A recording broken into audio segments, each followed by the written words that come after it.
При отношенията с нарцисист или когато сте в някаква напрегната ситуация, често се случва да ви заливат паник атаки или едно тревожно разстройство, което тормози душата ви. Сега ще ви дам едно упражнение, което можете да ползвате, когато ви залее една вълна от емоция или тревога или паник атака, която може да ползвате винаги, за да се върнете обратно в центъра си.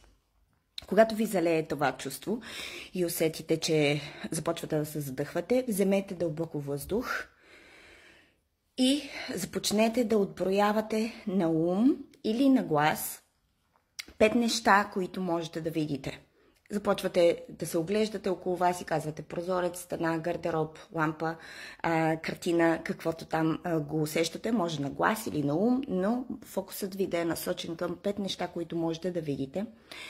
4 неща, които чувате, които можете да чуете. Например, съседите, телевизора работи или звука на вятъра, дъжда, каквото чувате там. 4 неща, успитайте се да намерите и умът ви да е насочен да търси 4 неща, които можете да чуете.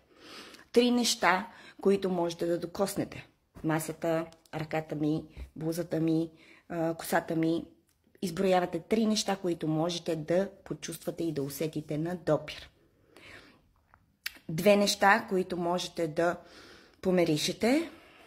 Вижте какво може да усетите във въздуха и да померишете. И едно нещо, което можете да вкусите.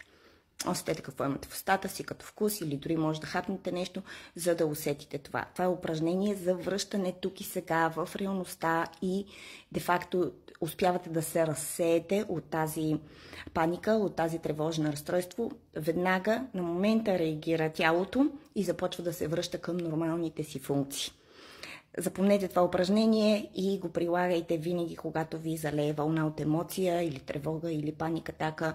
Много е осезаемо и много бързо се чувства разликата.